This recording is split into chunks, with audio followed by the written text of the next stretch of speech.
باطل کان زہوقا، آج حق آ چکا اور باطل مٹ گیا اور باطل کو مٹ کر کے رہنا ہے۔ آپ نے ایک ایک بت کو گرایا۔ اسی خانہ کعبہ کے اندر انہوں نے ابراہیم علیہ السلام کی تصویر بھی رکھی تھی۔ ابھی ایک بھائی نے ایک مسئلہ بھی پوچھا، بڑتلہ میں بہت سارے ہمارے بھائی کیک کا کام کرتے ہیں دوسرے اسٹیٹس میں جا کر کے، اللہ آپ کے کاروبار میں برکت دے۔ ایک بھائی نے بڑا اچھا سوال کیا، ہمارے بنارس میں کپڑے کا کاروبار ہوتا ہے، وہاں بھی یہ سوال آتا ہے، کپڑے پر تصویر بنی ہے ہاتھی کی، مور کی، لوگ پوچھتے ہیں مولوی صاحب یہ کرنا کیسا ہے؟ ہم کہتے ہیں صحیح نہیں ہے، کیونکہ آپ اس کپڑے پہ جو تصویر بن رہی ہے، آپ اس کپڑے کو بنا رہے ہیں تو تصویر بنانے والوں میں آپ کا شمار ہوگا۔ آپ بسکٹ پر تصویر بنا رہے ہیں، تصویر بنانے میں آپ کا شمار، آپ کیک پر بنا رہے ہیں اس میں آپ کا شمار ہوگا۔ جہاں تک ہو سکے اس طریقے کی چیزوں سے بچنا چاہیے۔ انہوں نے ابراہیم علیہ السلام کی تصویر بنائی تھی، انہوں نے اسماعیل علیہ السلام کی تصویر بنائی تھی، اور کہاں رکھا تھا؟ خانہ کعبہ کے اندر رکھا تھا۔ اللہ کے نبی نے ان تصویروں کو نکال کے پھینک دیا اور کہا اللہ کی لعنت ہو ان کے اوپر، انہوں نے ابراہیم اور اسماعیل کی تصویریں بنا دی، جبکہ وہ دونوں اس طریقے کے سارے کاموں سے بری تھے۔ انہوں نے کبھی کسی کو تصویر بنانے کی اور اس طریقے کے شرک کرنے کی تعلیم نہیں دی تھی۔ میرے بھائیوں، قربانی کا پہلا سبق یہی توحید ہے۔ اسی لیے جب ہم قربانی کرتے ہیں، قربانی کرنے کے ٹائم ہم جو دعا پڑھتے ہیں، جو نبی اکرم دعا پڑھا کرتے تھے، انی وجہت وجہی للذی فطر السماوات والارض حنیفا وانا من المسلمین۔ ہم اس قربانی کی دعا میں کہتے ہیں کہ ہم نے تمام چیزوں سے اپنا چہرہ کاٹ کر کے اللہ کی طرف اپنا چہرہ کر لیا ہے، اور میں مشرکوں میں سے نہیں ہوں، وما انا من المشرکین، میں مشرکوں میں سے نہیں ہوں۔ لا شریک لہ، اس اللہ کا کوئی شریک نہیں ہے۔ وَبِذَالِكَ أُمِرْتُ، اور مجھے اسی کا حکم دیا گیا ہے۔ وَأَنَا مِنَ الْمُسْلِمِينَ، اور میں مسلمانوں میں سے ہوں۔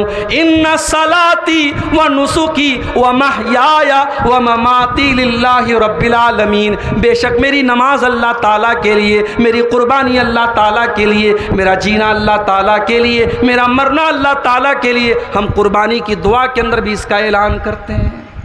تو قربانی کا پہلا سبق توحید ہے میرے بھائی۔ اور آگے بڑھیے، اللہ فرماتا ہے فَلَهُ أَسْلِمُوا، اے دنیا بھر کے مسلمانوں، جب تم قربانی کرو، جب تم اپنے جانوروں کے گلے پر چھری چلاؤ، تو ذرا ابراہیم کی اس ادا کو یاد کرو۔ ابراہیم میرا فرما بردار تھا، ابراہیم میرے حکم کے آگے سر جھکانے والا تھا۔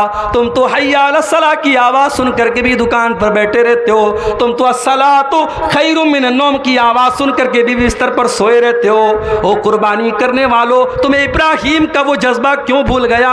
ابراہیم تو اللہ کے حکم پر اپنے جوان بیٹے کو ذبح کرنے کے لیے تیار ہو گیا۔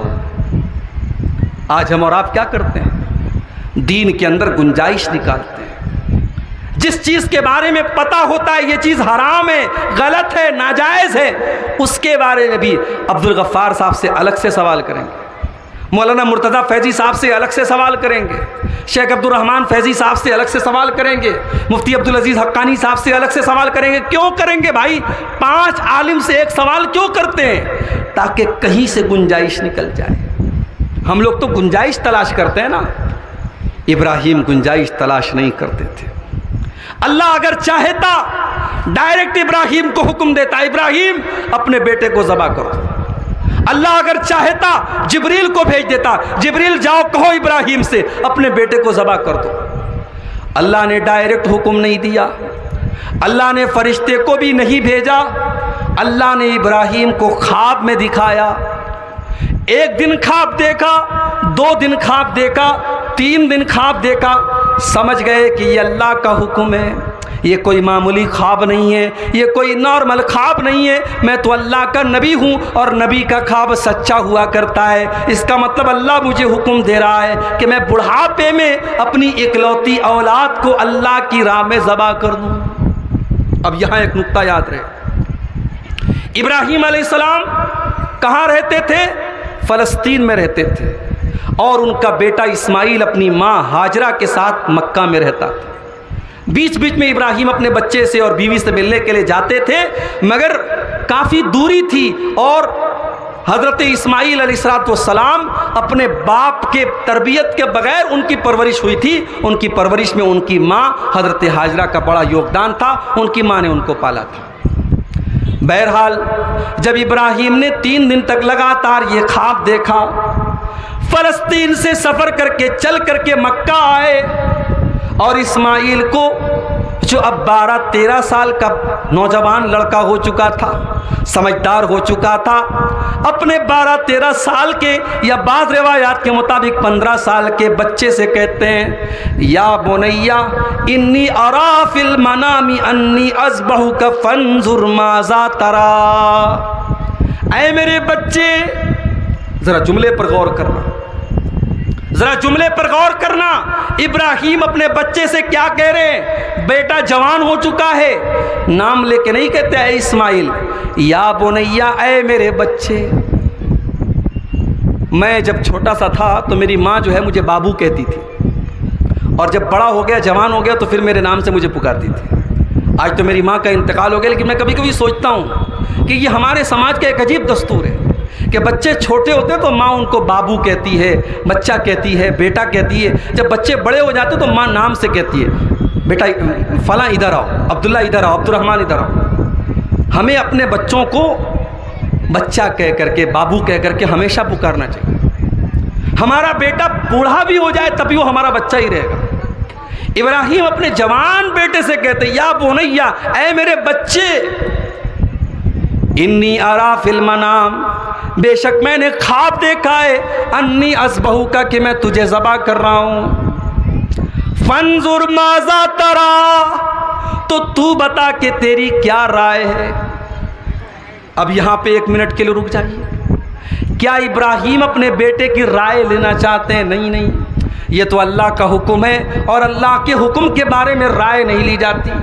ابراہیم چاہتے تو گردن پکڑ کے اپنے بیٹے کو ذبح کر دیتے، مگر ابراہیم یہ دیکھنا چاہتے ہیں مجھے بڑھاپے میں 80 سال کی عمر میں مجھے جو بیٹا ملا ہے، اکلوتا بیٹا ملا ہے، بڑی دعاؤں کے بعد بیٹا ملا ہے، بڑی آرزو کے بعد بیٹا ملا ہے. جب میں نے اللہ سے دعا کی تھی اللہ مجھے نیک بیٹا دے، تب یہ بیٹا ملا ہے. مجھے دیکھنا ہے میرا بیٹا نیک ہے بھی کہ نہیں، میرا بیٹا کہلانے کے لائق ہے بھی کہ نہیں، وہ ابراہیم کا بیٹا بننے کے لائق ہے بھی کہ نہیں. کہ بیٹا تیری رائے کیا ہے؟ اس میں لوگوں کو ایک سبق بھی موجود ہے. اے دنیا کے باپوں، جب تمہارے گھر میں کوئی مسئلہ ہو جائے تو اپنے جوان بیٹوں سے مشورہ بھی کیا کرو. تم ڈکٹیٹر نہ بنو، تم تانا شاہ نہ بنو، تم اپنی رائے کو اپنے بچوں پر تھوپنے والے نہ بنو. جب بچے بڑے ہو جائیں، جب بچے سمجھدار ہو جائیں تو باپ کو چاہیے کہ بیٹوں سے رائے بھی لیا کرے، بیٹوں سے مشورہ بھی لیا کرے. اپنی رائے کو بیٹوں کے اوپر تھوپنے والے مت بنو. کتنے گھروں میں آج جھگڑا اسی بات پر ہو رہا ہے، کتنے گھر برباد ہیں اسی لیے کہ ساس بہو کے اوپر اپنی رائے تھوپ رہی ہے، باپ بیٹے کے اوپر اپنی رائے تھوپ رہا ہے. ارے بھائی، باپ غلط بھی تو ہو سکتا ہے، ساس غلط بھی تو ہو سکتی ہے. رائے تھوپی نہ جائے، رائے اور مشورہ کا ماحول بنایا جائے. اگر ساس کی بات صحیح ہے اور باپ کی بات صحیح ہے تو لے لیا جائے، لیکن اگر بہو کی بات صحیح ہے اور بیٹے کی بات صحیح ہے تب وہاں بیٹے کی بات لے لی جائے اور بہو کی بات لے لی جائے. کہ بیٹا تیری رائے کیا ہے؟ اب آج کا نوجوان ہوتا تو کیا جواب دیتا؟ آج کا نوجوان ہوتا تو کہتا ابا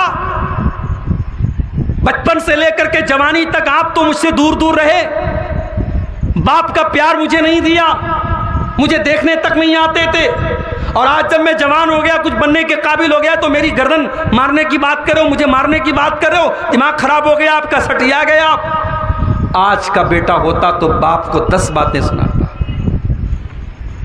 لیکن وہ اسماعیل تھے میرے بھائی. قال یا ابت افعل ما تؤمر ستجدنی ان شاء اللہ من الصابرین. کہا ابا جان باپ جان سے مارنے کی بات کر رہا ہے، باپ ذبح کرنے کی بات کر رہا ہے، مگر بیٹا اپنے باپ کو ابا جان کہہ کے مخاطب کر رہا ہے۔ او لوگو، آج کتنے سماج میں باپ ہیں، کتنے بوڑھے باپ ہیں جن کے کان ترس جاتے اپنے بچوں کے منہ سے ابا جان کا لفظ سننے کے لیے۔ کتنی مائیں جو ترس جاتی ہیں ان کا بیٹا 5 منٹ کے لیے ان کے پاس بیٹھ کر کے اماں جان کہہ کر کے محبت سے بات کر لے۔ وہ پیسہ کمانے والوں، تیرے ماں باپ کو تیرے پیسوں کی ضرورت نہیں ہے، وہ دولت کمانے والوں، تمہاری دولت کی تمہارے ماں باپ کو ضرورت نہیں ہے، انہوں نے تو اپنے خون سے تم کو پالا ہے، انہوں نے تو اپنے خون جگر سے تمہاری پرورش کی ہے۔ ارے محبت کے 2 بول تو بول دو اپنے ماں باپ سے، محبت کے 2 بول تو بول دو اپنے ماں باپ سے، 5 منٹ بیٹھ کر کے اپنے ماں باپ کی باتیں تو سن لو۔ کبھی کبھی آپ جب ماں کے پاس بیٹھیں گے نا، بوڑھی ماں جب عمر زیادہ ہو جاتی ہے تو بوڑھی ماں پھالتو باتیں کرتی ہے، پھالتو باتیں، اپنی باتیں، اپنی سہیلیوں کی باتیں، محلے کی باتیں، تو ماں کی وہ پھالتو باتیں بھی بیٹھ کر کے سنا کرو۔ آپ جب ماں کی باتوں کو غور سے سنیں گے نا تو ماں کو اچھا لگے گا۔ اس کی باتیں آپ کے مطلب کی نہیں ہے، بھئی آپ کی بوڑھی ماں آپ سے آپ کے کاروبار کی بات تھوڑی کرے گی، آپ کے بزنس کی بات تھوڑی کرے گی، وہ تو بوڑھی ہو چکی ہے، وہ اپنے مطلب کی بات کرے گی۔ اس بوڑھی ماں کی بات کو تم غور سے سنو، اس کو اسی میں مزہ آئے گا، اس ماں کے دل کو خوشی ملے گی۔ ایک جگہ 2 بھائی تھے، ایک بھائی اپنی ماں کو بہت پیسہ دیتا تھا، دوا علاج کرتا تھا، اور ایک بھائی جو تھا وہ ڈیلی ماں کے پاس آدھا گھنٹہ بیٹھتا تھا۔ تو جو بھائی اپنی ماں کے اوپر لاکھوں روپے خرچ کرتا تھا، ماں اس کی تعریف نہیں کرتی تھی، ماں اس بچے کی تعریف کرتی تھی جو آدھا گھنٹہ ڈیلی اس ماں کے پاس بیٹھتا تھا، کیونکہ ماں کو تیری دولت سے زیادہ، تیرے پیسے سے زیادہ ماں کو تیرے ٹائم سے، تیری باتوں سے انسیت ہے۔ حضرت ابراہیم کا بیٹا اپنے باپ سے کہتا ہے، اے ابا جان، اے میرے باپ، اے ابا جان، افعل ما تؤمر، اے ابا جان آپ کو جو حکم ملا ہے آپ کر ڈالیے۔ یہ نہیں کہا کہ جو خواب میں دیکھا ہے وہ کر ڈالیے، کہا ہے ابا جان آپ کو جو حکم ملا ہے آپ کر ڈالیے۔ اس کا مطلب اسماعیل بھی سمجھ گئے کہ یہ اللہ کا حکم ہے، اسماعیل سمجھ گئے کہ میرا باپ اللہ کا نبی ہے، اور ایک نبی کا خواب جھوٹا نہیں ہوتا ہے، میرے باپ نے اگر خواب میں دیکھا ہے تو یہ اللہ کا حکم ہے۔ کہا ہے ابا جان آپ کو جو حکم ملا ہے آپ کر ڈالیے، ستجدنی انشاء اللہ من الصابرین، اگر اللہ نے چاہا تو آپ اپنے بیٹے کو صبر کرنے والوں میں سے پائیں گے۔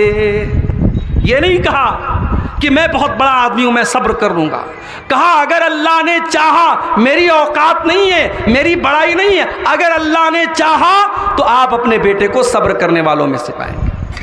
اب بڑے غور سے سننا پڑتا اللہ والو، قرآن نے جو لفظ نقل کیا ہے فَلَمَّا أَسْلَمَا وَتَلَّهُ لِلْجَبِينِ، جب دونوں باپ بیٹے اسلام لے آئے، جب دونوں باپ بیٹے اسلام لے آئے، جب دونوں باپ بیٹے اللہ کے حکم کے آگے جھک گئے اور باپ نے بیٹے کو پیشانی کے بل لٹایا، پتہ یہ چلا کہ مسلمان ہونے کا مطلب گوشت کھانا نہیں ہے، مسلمان ہونے کا مطلب لنگی پہننا نہیں ہے، مسلمان ہونے کا مطلب ٹوپی لگانا نہیں ہے، مسلمان ہونے کا مطلب یہ ہے جب اللہ کا حکم آ جائے، جب رسول کا حکم آ جائے تو اپنی مرضی پر نہ چل کر کے اللہ کی مرضی پہ چلا جائے۔ اسلام اس کا نام ہے۔ فلما اسلما، جب دونوں باپ بیٹے اللہ کے حکم پر تیار ہو گئے اور باپ نے بیٹے کو پیشانی کے بل لٹایا، دنیا نے پہلی بار یہ منظر دیکھا ہے، ایک بوڑھا باپ اپنے جوان بیٹے کے گلے پر چھری چلانے والا ہے۔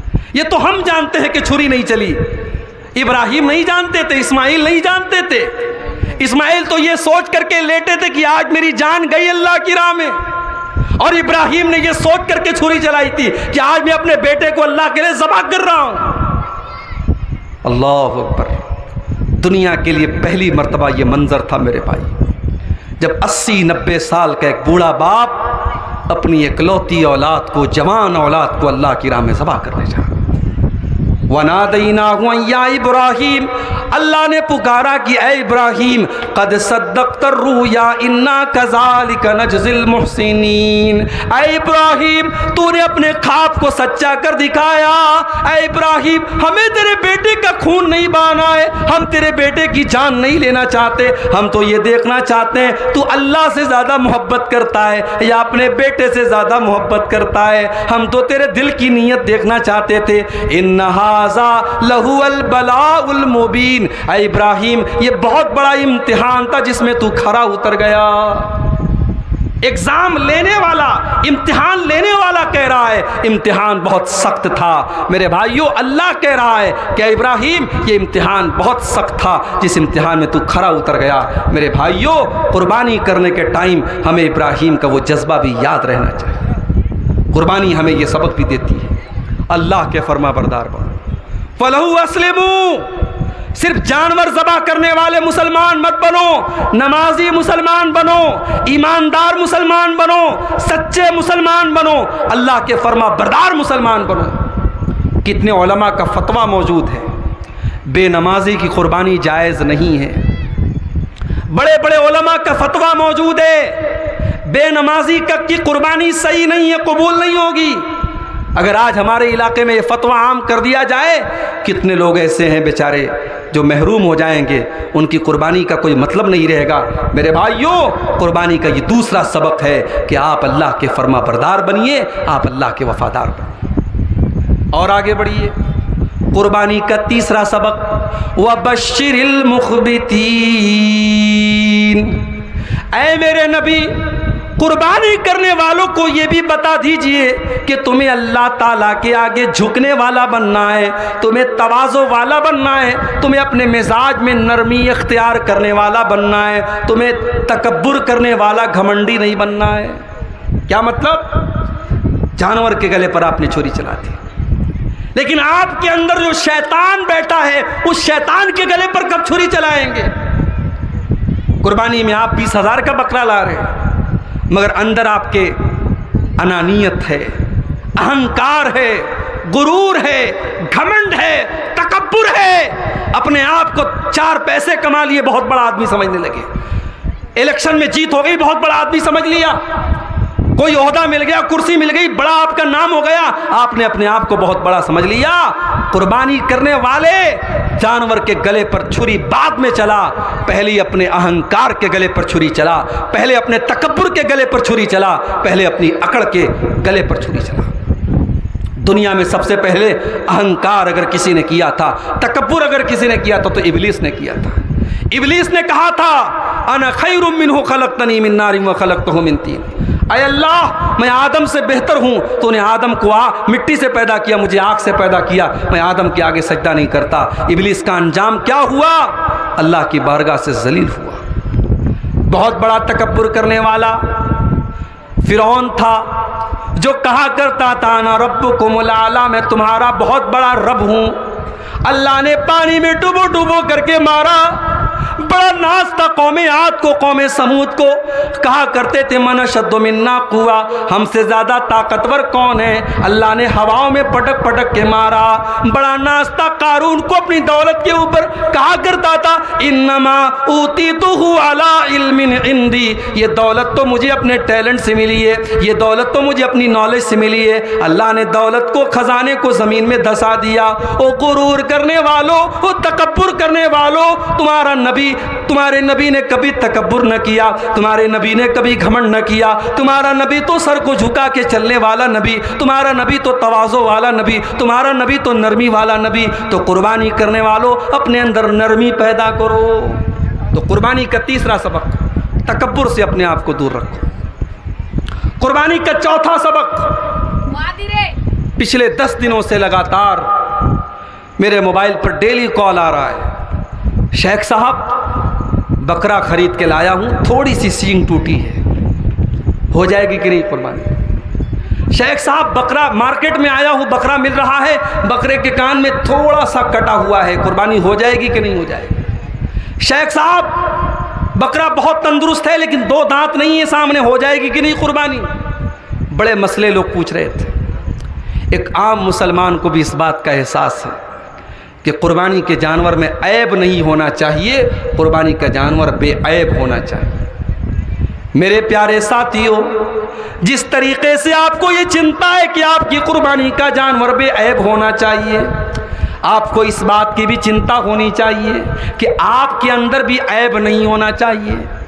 آپ کی قربانی کی سینگ ٹوٹی ہے تو آپ کو ڈر لگ رہا ہے میری قربانی قبول ہوگی کہ نہیں ہوگی۔ آپ کا کاروبار حرام کمائی کا ہے، آپ سود کا دھندا کرتے ہیں، بیاج کا دھندا کرتے ہیں، رشوت کا دھندا کرتے ہیں، حرام کمائی کھاتے ہیں، آپ کو ڈر کیوں نہیں لگتا کہ آپ کا صدقہ قبول نہیں ہوگا، آپ کی زکوٰۃ قبول نہیں ہوگی، آپ کے بچے جہنم میں چلے جائیں گے؟ میرے بھائیوں، جب عیب دار جانور کی قربانی اللہ کیا قبول نہیں تو عیب دار مال کا صدقہ کہاں سے قبول ہوگا؟ اللہ کے نبی فرماتے ہیں ان اللہ طیب لا یقبل الا طیبا، اللہ تعالیٰ پاک ہے اور پاک چیز کو قبول کرتا ہے۔ اس لیے صرف جانور کے اندر فکر مت کرو، صرف جانور کی چنتا مت کرو، اپنی بھی چنتا کرو، اپنے آپ کو بھی عیب سے پاک کرو۔